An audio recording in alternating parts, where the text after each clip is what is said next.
Dr. Homebrew is brought to you by 5 Star Chemicals, providing safety and cleaning supplies for brewing, distilling, and winemaking at 5starchemicals.com. Doctor, look!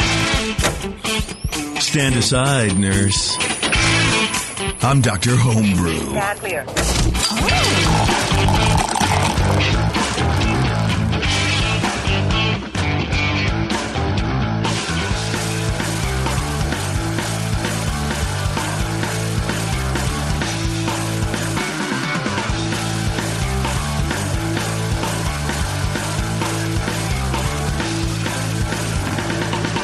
Hey, welcome to the show, everybody. Dr. Homebrew. Here I am with Brian and Keith. They're Master BJCP judges. I am recognized, and, you know... Barely. Barely. With a W at the beginning? Yes. What does that mean? Recognized? Oh, I get it. I get it. I get it. Brian makes jokes, everybody, in case you didn't know that. This is Dr. Homebrew. Of course, we talk about beer. We talk about homebrew, specifically. And every once in a while, we talk about how to, thank you, Brian, how to make better homebrew without actually drinking a homebrew in front, right? Usually, we have a homebrew. We have a homebrew here to talk about today. And I usually drink my homebrew out back, yeah. JP. Well, a homebrew in front of us. Sorry, I'm trying to I'm tired, man. Gotcha. I'm tired. That's time change, man. I'm telling you, it's just fucking with me. It's the worst. But what I'm trying to say is we have one beer to talk about today, to drink in front of us, and then Brian will be talking about how to avoid common flaws in home brewing.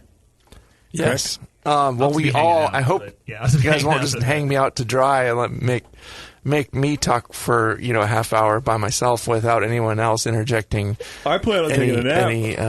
Any useful information alongside what I might or might not say. You're going to do great. I'm going to have the beer in front or out front or wherever it's going to be. I'm going to have that. I'm going to have beer down my front. Yes. I hope so. I think that would be great. That sounds good. Of course, we'll jump in. And we have beer from Keith or Brian? Who do we have beer from? Keith and Brian. You guys made a beer together? No. As friends? No, we don't. We're not. We're not. Well, actually, we're cohorts, not friends. Oh, shit. Mm-hmm. Well, as cohorts...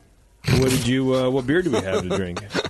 I have a Doppelbock. I'm going to try to talk into the microphone. Okay, that'd be good. Doppelbock. I was going to ice half of it, but I would like to get some feedback if I should ice it or just roll with it as is for all of it and drink the whole 10 gallons without icing it. Okay. So that's the first question. And you have a growler of that. I appreciate that. And then, Brian, what do you have? I have a small plastic container that looks like a sample jar, which is the hydrometer sample from the Heretic beer that we got the work giveaway from the AHA rally at Heretic. And you brewed his beer. All I did was it's a fucking Tylenol bottle. You asshole. It's one of the jars from the iDip, like from the old expired. They sent me all new dip strips for the iDip. Okay, and this was all. I was just like I kept the containers because I thought, well, I'll put some beer in it, like a fucking weird homeless maniac. I'm collecting all of my urine in 2-ounce jars for the apocalypse. I had that much beer, and I didn't want it to get oxidized on the way here, so I filled it up to the top. And it's ice cold too. I really appreciate that. I'm going to buy you some bottles or growlers or something for Christmas. I'm not sure what. But. Yeah, did you have to dump out your fingernails to put the beer in there, or are they in there as well? You weirdo. It used to have weird sour beer in it that I brought to a club meeting once, where I just took all the sour beers out of my 30 people got to drink out of that little so tiny bottle. You've done this before. Yeah, I have used these before to contain beer. I mean, all right. Yep. Okay, God bless you, Brian. If I had put it in a bottle and it was sitting around all day getting shaken up in my car and oxidized, it probably still tastes like hell. But couldn't you fill the bottle all the way to the top the same way you filled that little pill jar all the way to the top? That's what... I didn't, no, I just had, I only had that much. You couldn't get more. I kegged it last night. I was too lazy to hook the stuff up to my keg. So what I did was I had the pitcher in my fridge that I had dumped the last of the beer out from the Here, give me the keg that I had fermented it in. No. And it settled out. So it was on the dry hops and some yeast and whatnot. So, God bless you, Brian. I swear. Well, it's not carbonated beer. It's not even finished beer. I just brought it so you guys could taste it. But if I knew you were going to harass me, I wouldn't have done it, right? I don't care. I like being harassed sometimes. We're learning all kind of weird new things about you tonight, Brian. You bring beer in judge my beer by my size. Sample sizes at a time, and you like being harassed. So, can I tell you what it is? Tell me what it is, man.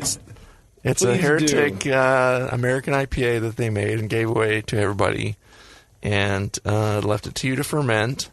I did my best to abuse it. From the rally, right? From the rally. Okay. I did my very best to abuse it. Actually, I brought it in the house, and it was my birthday when I went to Heretic, and that was my one request for my birthday, so we went there. Happy birthday.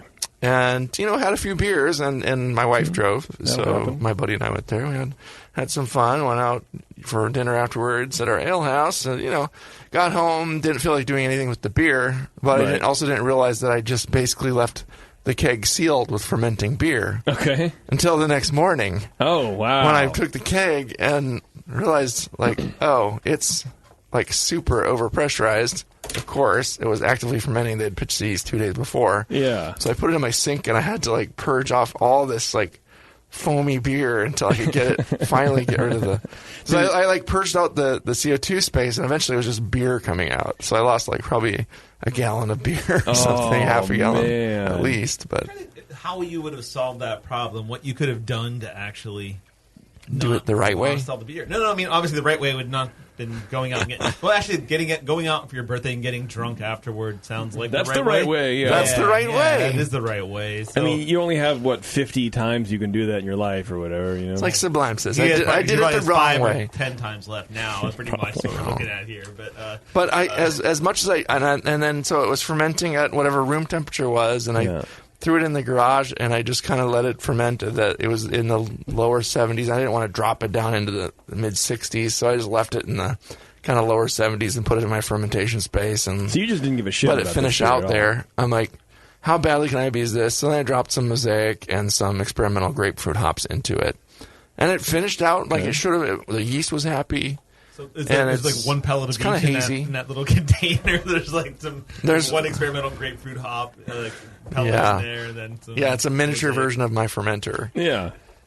Economies of scale. We're going to lose at least a gallon. This is going to be your guys' favorite beer ever, I'm telling you. Well, I look forward to opening your plastic jar and smelling your beer, Brian. It's not a jar. Come on, that's like a pill bottle.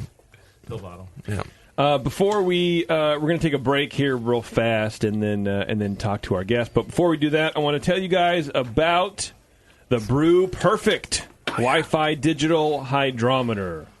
Accurate and up-to-date readings of temperature, specific gravity, and ABV. The Brew Perfect will give you. You can have live data, which allows you to react to any change in your brew before it impacts the flavor. Local Wi-Fi connection to the Brew Perfect digital hydrometer allows you to view your brew, as they say, from anywhere in the world. Set it up fast and let it do the rest. Once it's on, you can sit back, relax, and keep tabs on your beer as it ferments.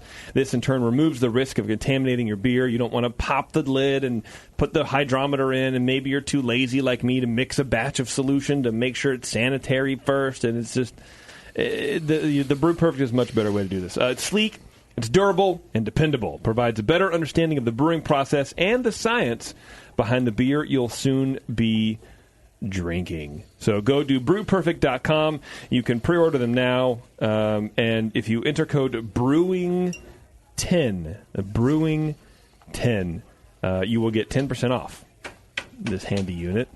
That's just for us, just for Dr. Homebrew listeners. So if you're a normal session listener and this is the first show you listen to, don't fucking try to hork our thing, bro. This is for us only.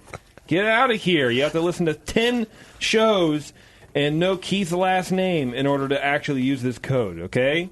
That's how we or even know. be able to spell my first name. I think that all the checks I've received from the Brewing Network, Kevin Kyle. This time it says Keith, but it's spelled IE instead of EI. So that's Beverly. Some point we'll get it right. They're getting close. We're getting there. She asked me, she goes, "Is it Kyle?" I'm like, "No, yes, it's Kyle." And the next time, is it? I think it's Kevin. I don't really know, Bev. I don't know. Yeah. And the last time, she's like, "It's Keith, right?" I'm like, "Yes, it's Keith." And then she spelled it wrong. Oh yeah, that's awesome. I mean, when you're typing it, I actually typed my name wrong because I becomes E. Somehow it's easy to type it that way, but when it was handwritten, so there is no excuse. Yeah. Well, there's an like, excuse. It's called Bev's an idiot. No, she's not an idiot. Thinking Kiefer instead of Keither. That's right. Okay, we're going to take a break, and then we're going to get Brian back on from our last month's show to talk about the second edition of his Party Guile beer, which is a Imperial Sweet Stout or something? No, it's just Imperial Stout. Imperial with, Stout. Oak and port. Port wine, yeah. I'm excited about it. And we're going to talk a little Party Guile. And then we'll take another break, and then we'll do some things, and then we'll go home, and then we'll, fall asleep. Anyway, it's Dr. Homebrew. Hang on, we'll be right back. Hello, fellow BNers. This is Sully from the 21st Amendment Brewery located in San Francisco, just 2 blocks from Giants Park. Before Nico and I opened the 21A and before I was a professional brewer, I homebrewed on my small 4-burner apartment stove in a back house in Santa Monica, California, making my extract brews before graduating to the daunting idea of all-grain brewing. Homebrew books and information was hard to come by back then. The internet hadn't been invented yet, along with other things we take for granted today, like electricity and potable water. One thing I wish I had back then when I was learning was a radio show that could teach me the ins and outs of brewing and answer questions that I had about homebrewing, a resource for making great craft beer. The 21st Amendment Brewery is excited to be a proud sponsor of Dr. Homebrew, a great show that teaches you what you need to know about making incredible beer. Good stuff. Listen up, you might learn something. I certainly did. And thanks for your support. Tasty Crack Kings.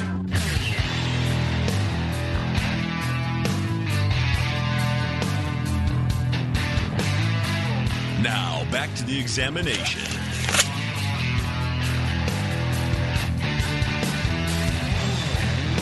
All right, thanks for sticking with us, everybody. Before we get to Brian, I do want to tell you guys that for years, literally years, since 95, the folks at More Beer have been leading the charge when it comes to cool and unique home brewing equipment, like the Robo Brew, which is the easiest way to all-grain brew.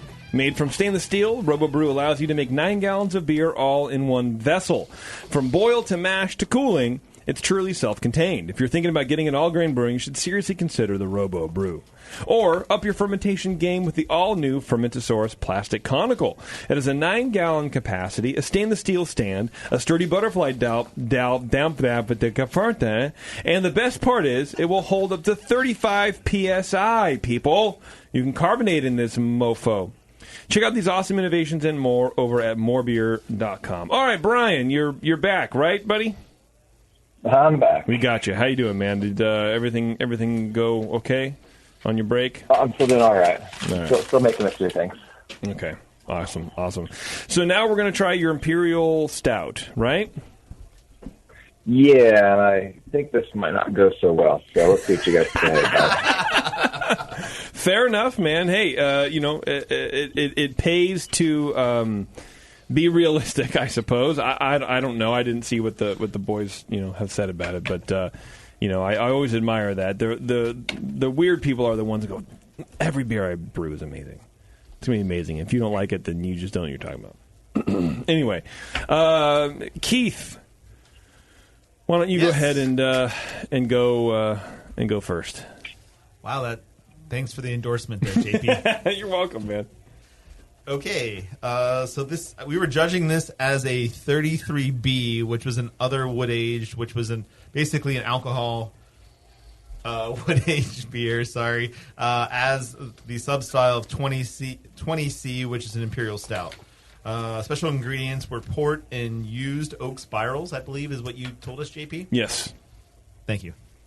Okay. Aroma, I got a strong malt nose. For me, it was reminiscent of a malted milk, sort of milk ball centers. That sounds kind of weird to say, but like the malted milk sort of aroma, and that also kind of smells like malt extract a little bit. A lot of that, but also a prominent alcohol nose, a little bit of sherry, so a little oxidation there, chocolate, light coffee, medium low esters. I think mentioning, obviously the port in the ingredients, it's coming through a lot as alcohol. So I'm getting a big alcohol nose, not getting much of the wood.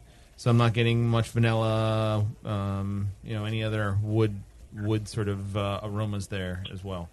Appearance-wise, so I gave it a 7 out of 12. Appearance-wise, virtually black. I'd probably say I was a little bit dumb for saying that. It's more like a very, very, very dark brown, which would actually be virtually black, so maybe I wasn't that stupid. So it's not quite opaque. Opaque, for you listeners out there, means that you can't see through it. Some hints of red, and there's very low head. I'm thinking that may be impacted somewhat by the alcohol content of the beer, and just a sort of a tan collar around the glass. But overall, it's pretty clear. It looks not murky at all. It looks pretty good overall. Flavor-wise, I get a fair amount of fruitiness, lots of alcohol. I get some dark fruit, prune. Balance is nearly even. But there is, there's a fair amount of malt sweetness with a medium high bitterness, no hop aroma. The roast is medium low. Would like to see a little bit more of that, a little more coffee flavor. There's some chocolate. There's obviously, again, alcohol is jumping out. As I sit through it, that's kind of the combination of alcohol and bitterness are giving a big drying effect for the beer. So it's feeling a little less rich because of that combo of the alcohol and bitterness. Mouthfeel was medium full, medium low carbonation, big warming, medium low roast with a very low astringency. So overall impression, lots of alcohol. It jumps out at me. Not sure how much of that is coming from the port versus the actual beer base.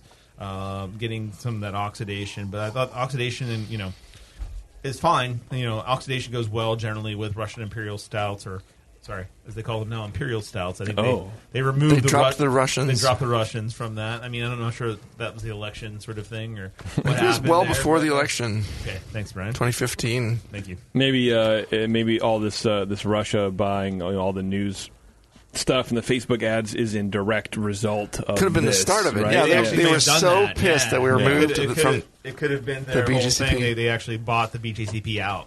We're going to take over. All the guidelines could be based on the Russians and not anything else. We would never know. We are going to take over America. Blame Sessions, I guess. So we can rename all the beers. That's why Session IPA came into. I'm sorry.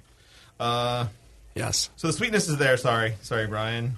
The wood is really subdued. I'm not sure. We weren't really sure how to categorize this when JP gave us information, which is pretty much typical for the show overall. So we were trying to figure out if it's supposed to be a wood beer or not, and we did enter it as a wood beer when we were judging it. But the wood is really subdued, and the port's a little bit heavy. We thought in terms of alcohol, or at least I thought that. I'm not sure about Brian yet. But the oxidation is medium. That's fine. I like to see a little more roast and a little more fullness in the body, and maybe even a little hop expression would be kind of fun as well. I thought it was cleanly fermented overall, other than that big amount of alcohol, and I would assume that's coming from the port more than any fermentation issues or anything like that. So I thought it was a cleanly made beer, but I would just like to see the balance sort of find its way through this. And if it's going to be a Russian Imperial Stout, then cut back on the alcohol, give it a little more body. If it's going to be a barrel aged, I want to see a little more barrel expression in terms of vanilla or wood. Overall, I gave it a 30, so I think it's still a good beer. I just think that the alcohol is still jumping out, and maybe even over some more aging would bring that down a little bit. But where to enter it and just sort of the overall balance, I think, is kind of a struggle a little bit there. But I still think it's an enjoyable beer. Very good. Okay. All right, Brian, go ahead, man. So, yeah, the Imperial Stout with oak spirals and port. I really liked the aroma on it. I thought it had a nice, rich chocolate, medium light roast with hints of coffee, and lightly sweet smelling. Some kind of medium fruity ale esters in there. There's definitely an alcohol aroma to it that is, in the aroma, it's actually not harsh. It's fairly smooth, but the alcohol is very obvious. Has a low plum-like quality to it. A very, very faint oakiness. I'm hunting for any wininess in the nose. Really, there's not a lot of wininess in the nose. It just kind of gets covered up by all those other aromas to me. But there's no bad like DMS or diacetyl. So it's a good smelling. If it was just handed to me, it's like, this is an Imperial Stout. It smells like a good Imperial Stout. Appearance-wise, it's a nice, rich, dark brown color. Good clarity. I mean, it seems to be hard to see, but it looks like it's fairly clear. Low, light tan head that fades soon after pouring, but that's forgivable in a beer of this strength. And mostly fine bubbles ringing the glass. I did give it full points for appearance. Looks like it's supposed to. Flavor-wise, richly malty. A big chocolate. There's some supporting roast and dark coffee in there, but yeah, it's a big chocolate monster. Yeah, it really is. I like it. Medium-low bitterness. Some of it's coming from the dark grains. The balance is definitely the malt. Seems like a clean ale fermentation, although there's a hint of some higher alcohols. Well, maybe more than just a hint. In the flavor, it comes through more like in the nose. You're like, oh, there's a fair amount of alcohol here, and then in the flavor, it comes through a little warmer, a little hotter, and a touch solventy. But not, not the most higher alcohols you've ever had in a beer. That's true. Yeah, I've had some. Yeah, I was like, I'm drinking paint thinner. The wood is very. You're actually drinking paint thinner when you said that. I was. A small pill bottle. Enough about the pill bottle. It has I found a low sherry-like oxidation in there, probably from the port. There is definitely a little wine-like quality to it. It's got a nice, winey, rich, chocolatey aftertaste. It's like wine and brownies, There's, but no big hop flavors in the way or anything like that. It's kind of just, nice Imperial Stout again, but with very low wood and a little of this sherry-like thing and a little wine that's saying, okay, what's going on in there? So, yeah, talking about the style, again, if you handed it to me and said, it's an Imperial Stout, okay, that's pretty good. It's a little warm. If you handed it to me and said it's Imperial Stout with oak and port, I'm like, okay, where's the oak? There's a little bit of port wine in here, it seems like. So, and maybe some of the alcohol flavors might be coming from that wine, like Keith said. Mouthfeel-wise, fairly full-bodied Russian Imperial Stout with low carbonation, substantial alcohol warmth, slightly creamy, but I'd like more of that. But there's no astringency in the way either, so it's kind of in the middle there. Could stand to be a little smoother, but I think the alcohol might be getting in the way of that a little bit. So overall, it's a nicely brewed Russian Imperial Stout, just not quite as smooth as I'd hope. The main detractor for me is the alcohol being the higher alcohols and the slight solventy note poking through a little too much. The wine comes through pretty nicely, but the other thing, judging it as a 33B was, the oak was not quite there either. So I think, I gave it a 33 as it is. If you're going to enter it as an Imperial Stout with oak spirals and port, I would definitely want a little more of that actual wood flavor, get some vanillins in there, soak the oak chips in the port and dump it in that way, or the spirals. And keep that booziness down too, of course, however you enter it. Keep that yeast extra happy, and big beers like this, you gotta really be careful about that. Pitch a ton of yeast. Of course, I'm sure you did all that stuff, but I gave it a 33. Judges a 33B. I might give it a point or two more as a regular Imperial Stout, but I thought it was a very good beer. Interested to know what kind of port is in there, how much, and how long the wood aging was done. the spiral contact, etc. Yeah, just the oak aging methodology in there and all of that. So, and the recipe, of course, too. Yeah, absolutely. So, all right, Brian, you ready, man? We got some questions for you. And let's not forget about Party Guile either. Let's not forget about talk Party about Guile. the brew day. Yeah. So, what is your Party Guile method there, Brian? For the Party Guile method, so I just did this beer, the first running through it. I do a batch sparge, and I think this had, I did this as an 11-gallon batch, and with this giant beer, it was about 56 pounds of grain. So I think I had to sparge through it twice to get the full 11 gallon there to get to an 11-gallon batch. So after that went through, then I just ran through another, I think, 10 gallons of water through it and made that Party Guile with different hops and some lactose, which didn't come out so hot. So. And you didn't add any malt in between. It was just the original grains still. Same recipe. Yeah. Oh, yeah. No, I didn't anything between. What I did, though, is I took a gallon from the first beer and swapped it with a gallon of the Party Guile beer just to try to boost up the Party Guile a little bit. So it was coming out a little low.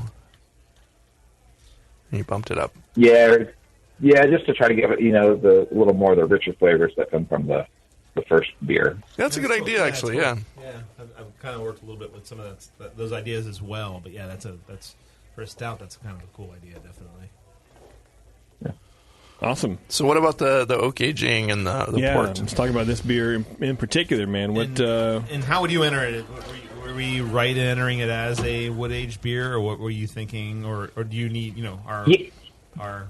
Yeah, so advice? I, prior to sending you guys this beer, at the same time I entered this beer in my very first competition, and the scores came back as, pretty bad and, really high, alcohol characters. I thought, well, maybe that's the port, kind of coming into it. So I, emailed JP and said, hey, try to do this maybe different than a risk, but do it as a, or whatever the specialty is with port in it. So yeah.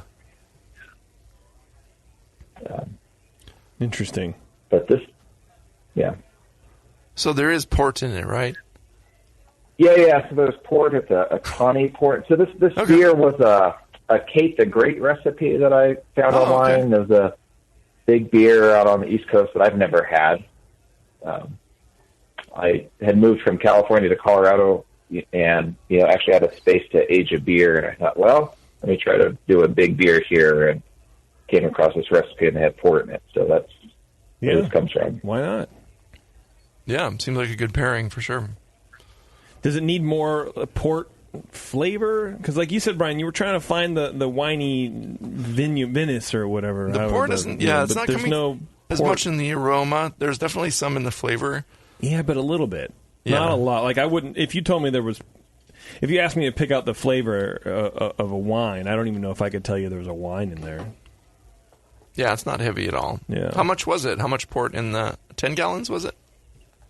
Or 10 11? gallons. I think I tried to do a couple ounces, but on the oak part, you guys picked up on the oak. I botched that. I had some spirals that were a second use from another beer, and it was used spirals.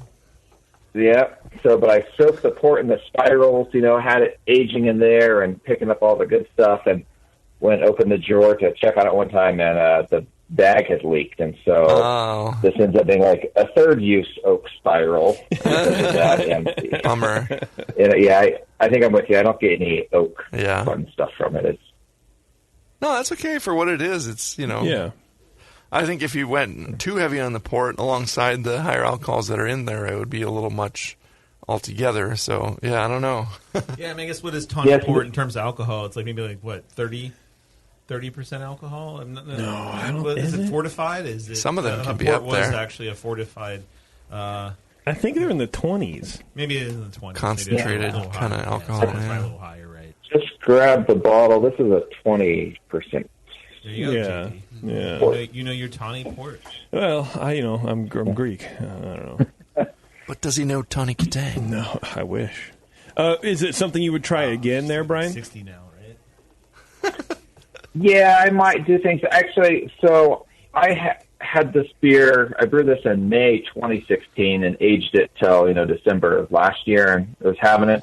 And the port came through really, really strong. And so I kind of thought I was going to talk to you guys about proportion and stuff. And then I shared a bottle of this last week or two at my homebrew club meeting, and I got a really big soy sauce smell out of it. And I thought you guys were going to tear me apart for that. And do you not smell a big soy sauce smell in this? I don't, and usually I'm sensitive to it. Maybe it was bottle variation, or I don't get any of that at all. Do you guys? It's not big soy sauce, no. Yeah. It's mild. I mean, when you say that, I can think a little bit of soy sauce, but it's not something that jumps out of the glass. It doesn't. It's not a big meaty umami bomb. Umami is what I think of normally as soy sauce. And I'm not getting that really either. Yeah, not super. There is a lot of alcohol, though. I mean, for us, that's like I think the common thread is that there's a lot of alcohol. But yeah. Yeah. This is an 11.2% beer. Yeah, it's up there. Yeah. No, but it's actually, I mean, the character is good. It's got a lot of chocolate. It's not like green peppery. It's not super soy sauce. Yeah. There's a little sherry in there. Taste a little bit of the port. It's a good drinking beer. I could quaff a pint of this, and then sit down for a while afterwards. Take a nap. Take a nap. Yeah. See you tomorrow. Yeah. No, but So I made 10 gallons of this, and 5 gallons went into a keg, and I bottled the rest. So you guys got some of the bottles, and that 5-gallon keg is still in my kegerator here. And then you said it's also about like 14 months old, like you brewed this like 14 months ago or something like that, was it? Yeah, I guess we're coming on almost 18 months now. Or longer, okay, yeah. Okay. Yeah. This one you can sit on and let it age. Some of those higher alcohols will die away, but also at the same time the roast is going to die away a little bit. The chocolatiness is going to meld with some of the other flavors, so it's going to change. It might get a little better. It doesn't seem like it's going super downhill. It's not badly oxidized.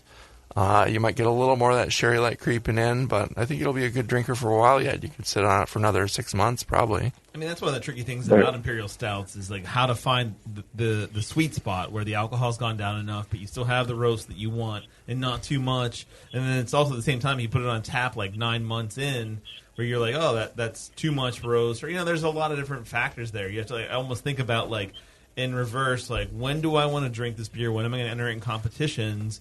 And what's going to happen? So, like when I would brew like an imperial stout and put it in a barrel, I would know, hey, it's going to be there maybe for 3 months, 6 months, 9 months, whatever. And then when it comes out of that barrel, what's the flavor going to be like? So sometimes you almost over roast them just so you can get more of that character. And I kind of missed, like Brian and I were talking, like one of the beers I made, he was like, well, that's more like an imperial sweet stout than an imperial stout because it doesn't have that roast. So I mean, it's kind of a game there you have to kind of play, and it's not something you maybe would hit on the first try because every brewing system's a little bit different, and you're going to have a little bit of a different expression of roast. So you got to kind of figure it out and like, hey, does this have enough roast right now? What would I do differently? Making the recipe at home now, and and all that sort of great stuff. So it's a good beer to sort of think about, take notes, and then rebrew and make it how exactly you want it to taste when you want to drink it. Yeah, but of the Party Guile batches, this is the better of the two, I would say for sure. Yeah. So the Party Guile's definitely faded over time, and this is okay, but maybe it was a bottle variation, but I was expecting this to not be good at all from what I had last week. You tried, but it's not horrible. It's really not. Yeah. Yeah. Well, I'm pleasantly surprised that it's not horrible because I just got full soy sauce last week, and I was like, man, this is not going to go well when you guys taste this. I'm sorry. Yeah. No. It's fine. It's like everyone said. It's just everything's kind of muted, and things are just kind of falling off there. So I would again. Drink a lot of these. Finish them up. Probably don't enter it in any competitions, but enjoy it for what it is. It's not bad at all. Yeah, well, I said I just entered my first competition with this, maybe a couple months ago, and I'm not a big competition person. More just to drink what I like and share with friends. Yeah. So. Did you ever enter the Meritzen into competitions? I forgot. No, I didn't. But you guys suggested that, and that was a very good first lager. So I have a couple kegs of that, so I thought maybe I'd bottle a few bottles and enter it here. So. Is it smoothing out even more now? Has it gotten a little better with the lagering in the keg? You said I think so. This is my first, that was my first lager to do, and it just kind of seems like it's rounding out a little bit more every week. I've kind of had it. It's like, oh, that's a little bit more what I thought it would be. So right on. Come into a sweeter spot each time. And I think you did a really great job with that. And a lot of times I used to tell homebrewers, like, hey, you should start off with a dark beer when you start brewing. And I know you just haven't started brewing. But in some ways, I think making a really great stout is actually harder than making a really great lager. And it's a really weird sort of like once you've gotten into the hobby, deep enough where, you're like, okay, now I got to handle how to do fermentation and sanitation and all that sort of fun stuff. Like, it actually becomes harder to make a really great stout because there's a lot of balancing acts going on with stouts, especially an imperial stout with the aging. But it's and it's like I used to always say, like, hey, you're starting off homebrewing, do a stout because there's a lot of stuff to hide behind. But like when you're in the middle range of homebrewing or even like later, it's like I suck at making dark beers, and it's kind of like it's easy to really extract a lot of harsh flavors, make it too acidic, or a lot of other things. So a little more crystal or a little less crystal is not going to hurt the beer so much, but a little more roast is it's going to throw everything out, man. Yeah, JP, you've been working on that. That's true. Those recipes for a while, like trying to find something that's good. Dial it in. It's tough. All right, Brian, thanks a lot, man. I appreciate it again. Hey guys, thank you very much. I appreciate it. All right, dude. Cheers. Later. Cheers. All right. We're finally rid of Brian. Jeez. Yeah. Well, just kidding. No, that was this an Brian one, too as well, or like no, we can't. It's in between, barrel and wine port stout and just regular imperial stout. And it's just like, where do you enter this beer to get a good score? And sometimes you just have to drink it. Yeah. Sometimes you can. Yeah. Right. Exactly. Absolutely. It's just like, hey, it's a beer. Yep. Okay, God, we're gonna take another break, real fast, just a short break, and then we're gonna come back. We're gonna talk some more homebrewing and drink some beer, and then go home. We'll be right back. Do you know the three most important rules in brewing? Sanitation, sanitation, and sanitation. And no one does it better than 5-Star Chemicals. 5-Star knows sanitation. You can only sanitize clean equipment. And 5-Star knows how to clean, too.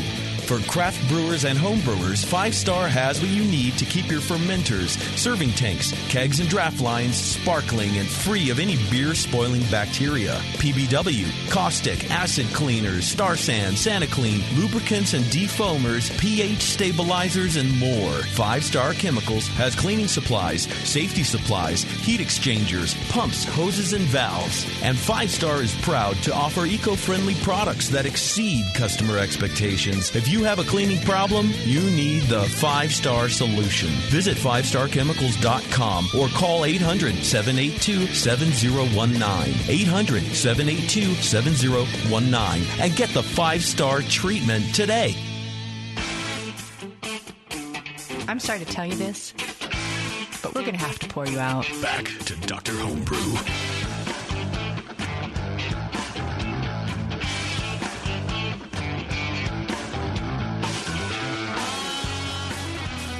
All right, thanks everybody for sticking with us. Brian's pouring his pill beer,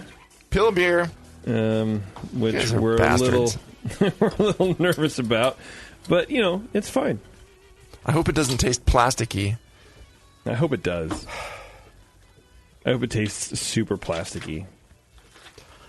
So this is the Heretic American IPA. It started at 1057. Well, before we get into all that, yes. Have you heard about the 2 strains that White Labs have added to the vault for homebrewers there, Brian? I did. Jumping the gun there. For their collection of specialty one-of-a-kind strains, WLP 066 London Fog Ale Yeast and WLP 073 Artisanal Country Ale Yeast are now available for pre-order by visiting whitelabs.com/thevault.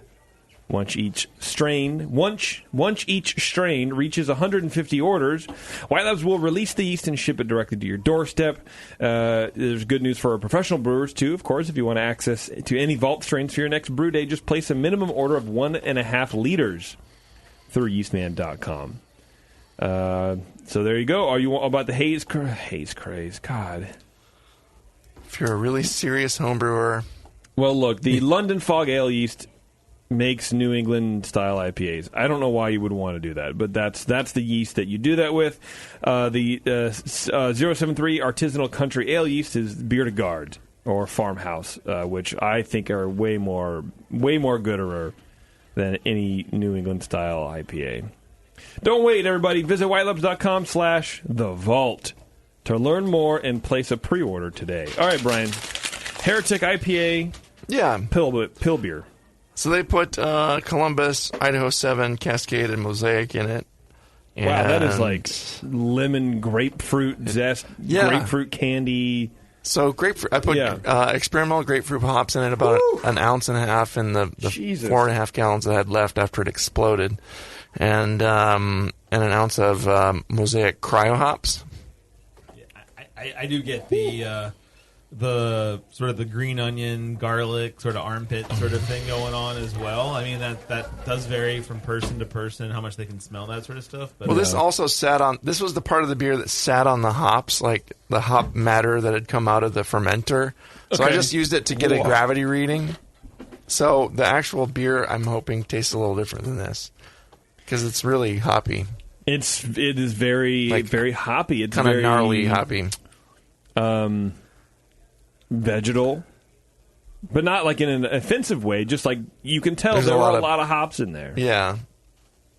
No, I mean the nose is pretty impressive. How much aroma is actually there, and and I think some of that harshness that you're tasting right now, like when the beer is, you're actually drinking the beer, that's going to fall out some. And all the ways that you mentioned abusing this, and it's pretty darn clean. It's amazing that it made okay beer. Yeah, I wouldn't have gotten any sort of abuse out of this. I mean, granted, it's a still hydrometer reading in a pill jar. It's still pretty hazy too. I need to probably find the beer in the keg, but that's what it is. Okay, well, I'm glad that you brought this in, man.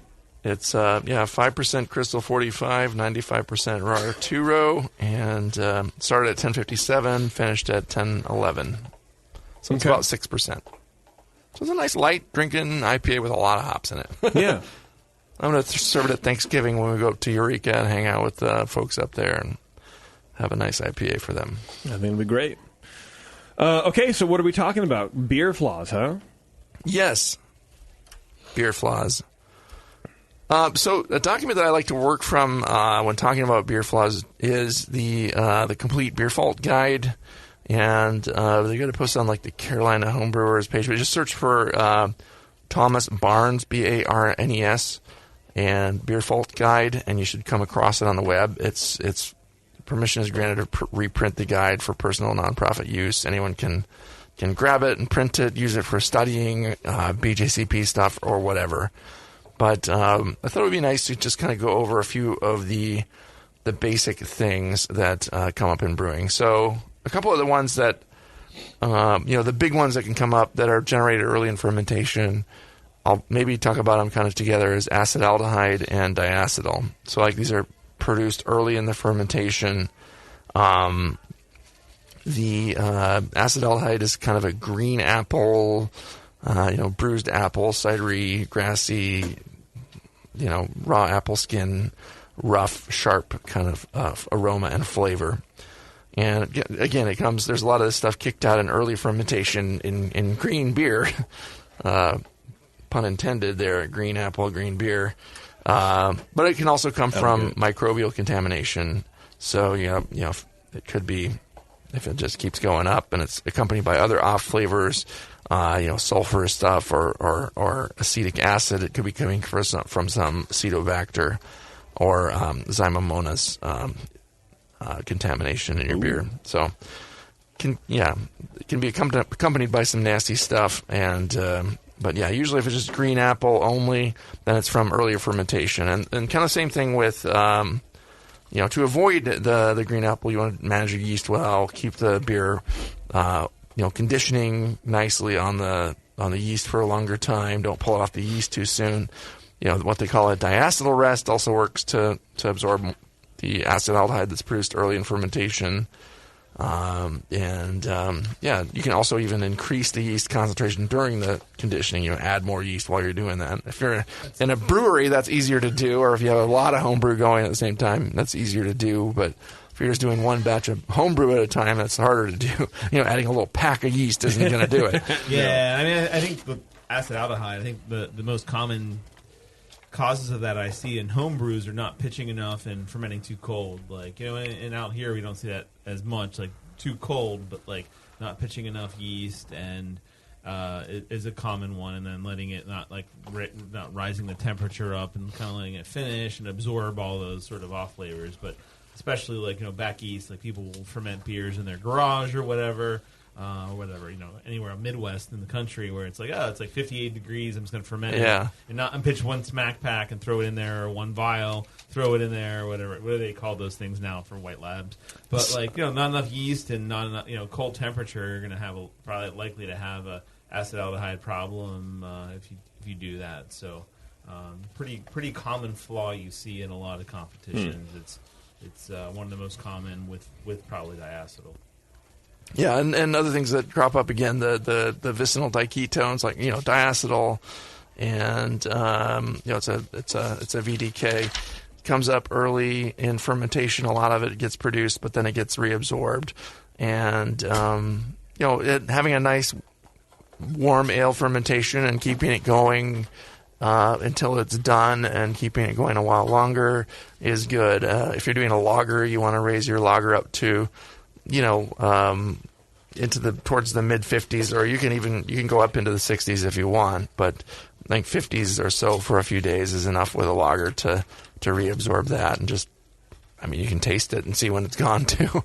Yeah. But it's going to get reabsorbed as long as your yeast stays healthy and keeps going. Now the precursor to that is the pentane dione, 2,3-pentane dione, is produced early in fermentation, and that's kind of a variant of that. But the perception threshold for pentane dione, 2,3-pentane dione, is 10 times higher. So diacetyl, you don't need that much at all. People can taste it at 0.5 to 0.15 micrograms per liter. Like it's just tiny amounts of diacetyl are super easy to taste for the people in the population that can taste them. Some people can't. Those lucky bastards. What is it again? Pentane dione. What? 2,3-pentane dione. Yeah, comes up again in early fermentation, and it's kind of the precursor of the diacetyl, or it's very similar in chemical composition, but it's not as tasty. What does it present as? So it comes across kind of a honey-like or honey-like perfume flavor and aroma. Because I feel like I get that. Because I'm a super taster. We've established this. We know this. Yeah. So those are the vicinal diketones. Some of them. Can that carry over into your finished beer? It does. Yeah, and that's one of them that it'll go away if there's healthy yeast in your beer. Even in the bottle, it could go away. You can have bottles of beer. It's like, I just bottled this whole batch of beer, and it's got a little bit of butter. But as long as it's homebrew and you still have yeast in there, and maybe there's a little oxygen in there to keep the yeast happy, then it's going to keep working, and it could reduce that in the bottles. So don't dump it all just yet. But certain other flavors like spicy phenols that are not volatile and not going to go away and be reduced or go away. They're just they're stuck there. So there's certain defects that are more forgiving or easier to work with than others. So, what else are we going to talk about, Keith? I think for me, one of the challenges I find in brewing a lot is pH. And it's something that's kind of under talked about, like when you first start brewing in all grain, as well. And it's kind of like like how to get your in the right pH range, and then how that affects the final beer. And a lot of times if you're going too high in pH, you don't really mess with your pH at all. You get a lot of graininess, astringency, cloudy beer. You get chill haze, those sort of things. And then in the opposite, like where I live in San Francisco, if you would just brew a dark beer, I'm just going to brew a dark beer. I'm going to brew a porter or a stout. You get a pH that's like in the 4.8s or something. Yeah. Like mashing, and maybe the grain won't, maybe you won't even convert. Or if you do, like, and ferment, like, you're going to have something that's going to be a little bit sour. So, like, finding that right range for a beer, and, it's important. Like, so anything like 5.2 to 5.6, and some people say 5.3 to 5.6 or 5.3 to 5.5 is really the right range to go there.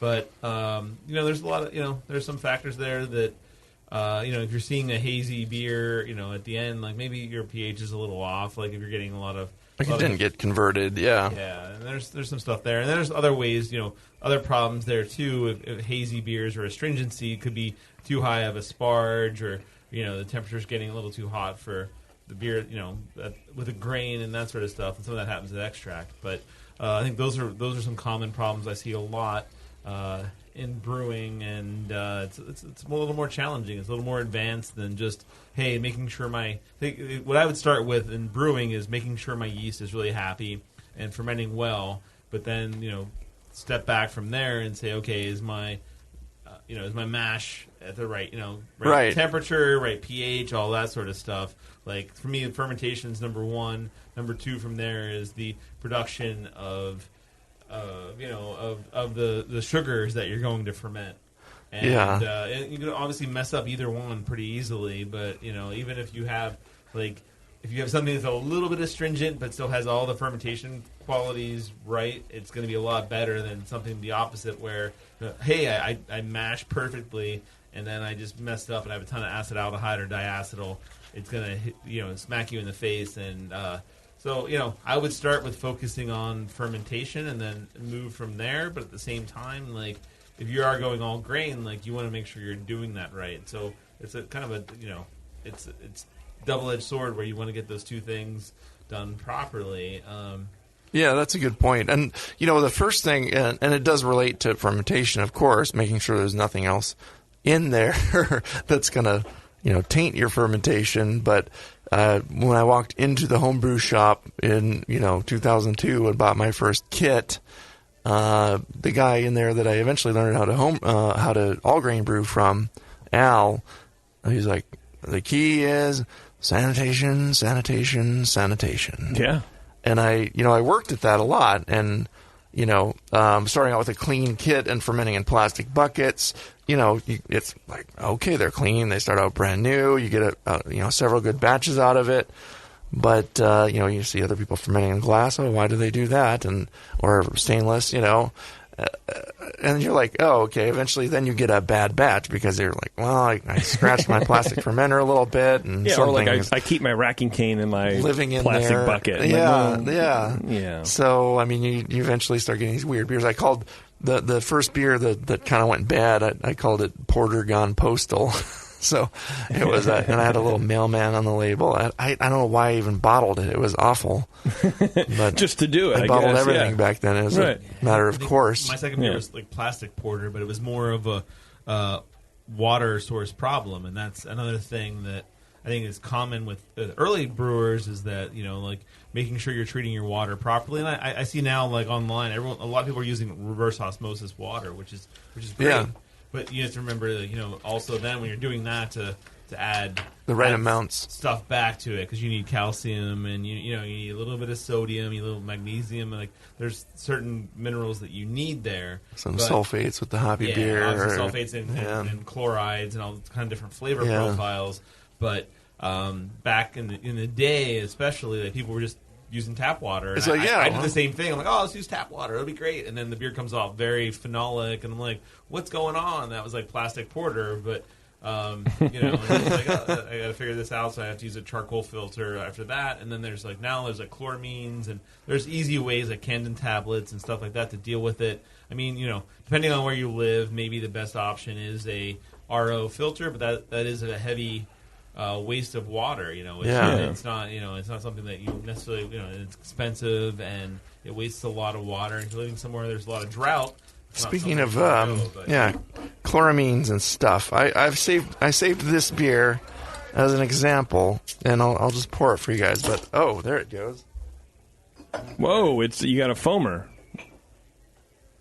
So I saved this beer as an example of chlorophenol, which is something that come up if you have too much chloramines in your water and you don't get rid of it.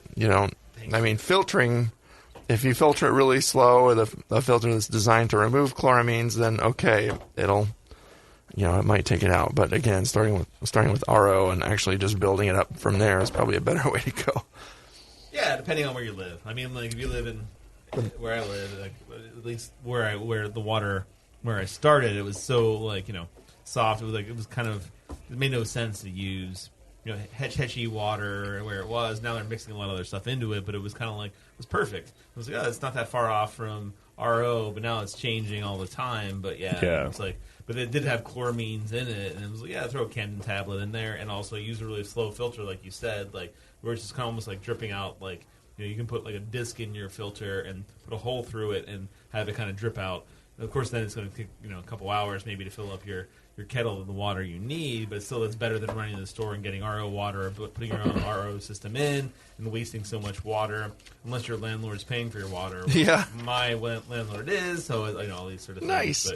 But, so what are we supposed to be tasting here with this? Well, this had a pretty heavy chlorophenolic in it. Mm-hmm. Like it was medicinal, but I think it must have faded a little bit over time, actually. I think some smokiness, and some plastic and smokiness combined. It's not, especially in the flavor. There's a lot of smokiness. Yeah, I mean it's also really old too. It was just I found it lurking in my fridge. I'm like, I'd written chlorophenol on it, and I was like, okay. You categorize. It was a good example of that, just Yeah. to share with people as a beer judging exercise. I think it actually came from the show a long time ago.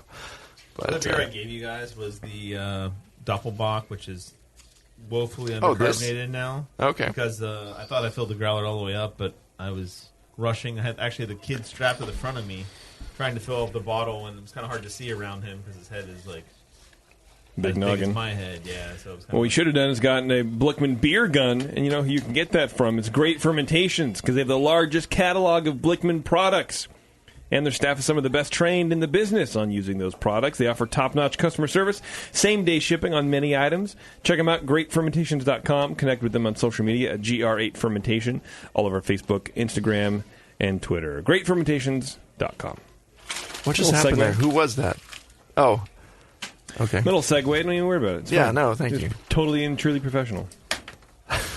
I like this Doppelbock, man. It's nice. So you want to know if you should ice it? Why would you ice it? Well, I have why not? 10 I guess is the gallons answer. of it, But and it's like, well, I have one of my chest freezers for my hops. I could just throw a keg in there, and I also have a Baltic Porter. I was going to do that too just for fun. And you have a chest freezer just for hops. Iced porter. It's a really small. It's a really small chest freezer. No, okay. Yeah. No, well, that makes all the difference. Yeah, I have 3 chest freezers, and I think I will get rid of those. And hoping, I don't know, we'll see what happens. But okay. Next place I move into, I'm hoping to have a walk-in cooler and maybe just have one chest freezer left for hops, but whatever. But I'm thinking about freezing both beers. And the Baltic Porter isn't that it's not that exciting, and it tastes too much like a Doppelbock. Honestly, I'll probably freeze that one. This one was pretty big. It was like 1089, I think, OG, and it finished at like 1022. So it's pretty sweet on the high end for this style. Medium high for the style. And the carbonation, like I said, has got all. I didn't realize I had to fill this growler all the way up. It kind of a little bit knocked all the carbonation out. No, I think it's smooth enough that you could ice this and turn it into an ice bock. It would be a good one. I think it's smooth enough. Yeah, why not? But is it good enough? I mean, is it going to be wasting the base beer a bit? I mean, the Doppelbock is good, but I'd be interested to see what the ice bock would turn into. I will do it then. Yeah, and it's not like you're never going to brew a Doppelbock ever again because you kind of brew a lot. So yeah, that's a good point. I mean, why not, man? This is actually one of the I've been more excited about this Doppelbock than other ones that I had. And I've actually been drinking this beer, which is rare. When I make a beer, and I'm like, I wouldn't actually drink this. Versus, right. It's like, I'll have something else. But what's in my fridge right now that I'd rather have? Yeah.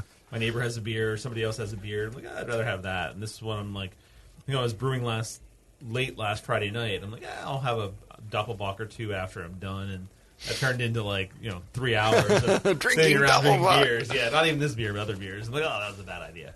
No, I think, I like it as it is. It's nice and malty, and it's got a nice richness to it.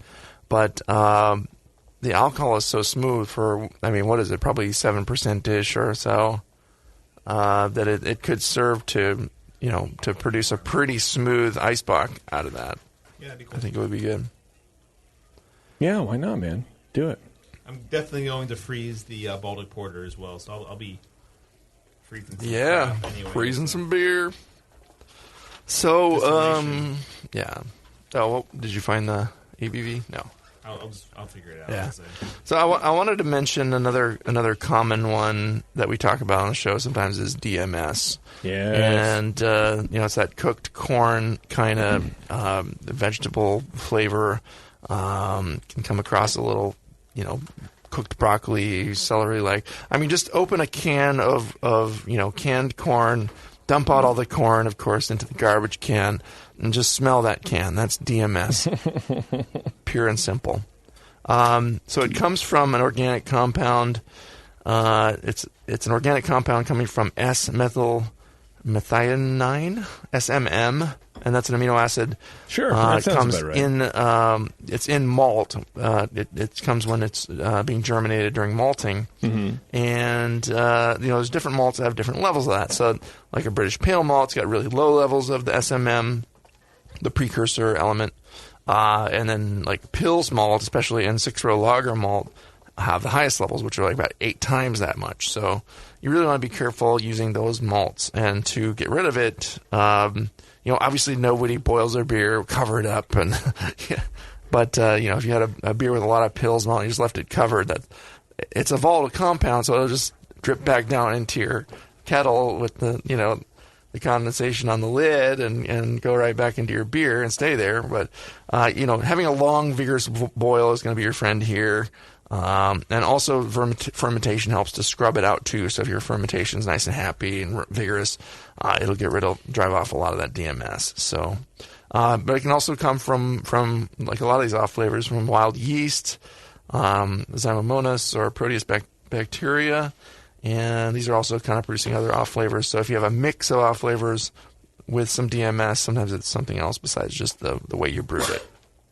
I think I always give these old man beer stories. Rolling Rock used to be a classic example of DMS. It was made in Latrobe, PA, and they actually did cooling in a closed container, essentially. And I'm not sure why it had a whirlpool in a closed container, and they were chilling there, and they built in a lot of DMS and just captured that, and that was the flavor of the beer.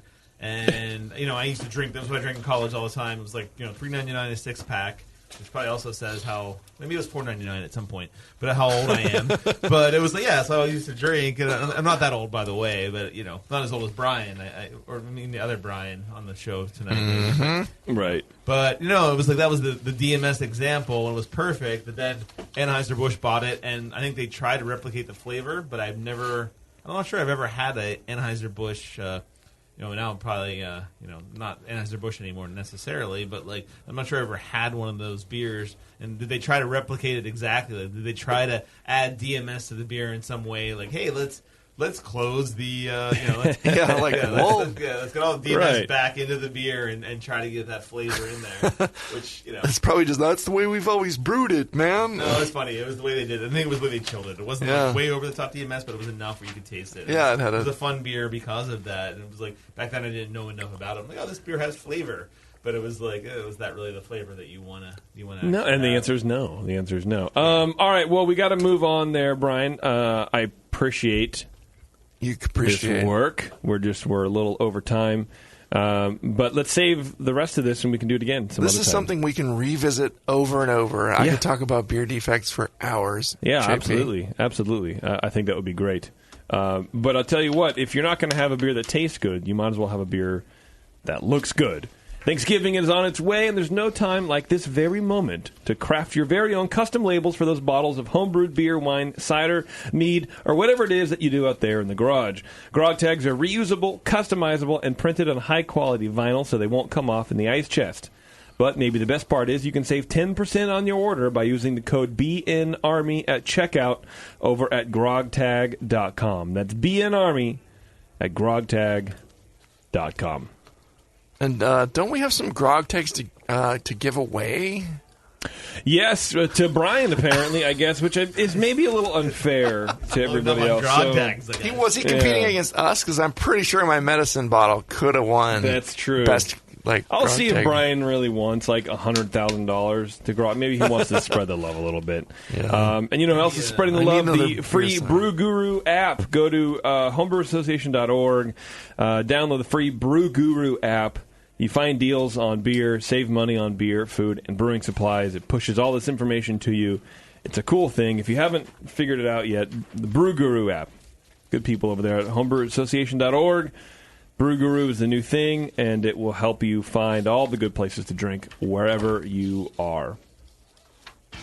Okay, we're out of here finally. Man. It's a late show, but it was worth it. All right. Thanks a lot, everybody, for tuning in to this Dr. Homebrew. This is our last one for the month, and we'll see you in December. Take it easy.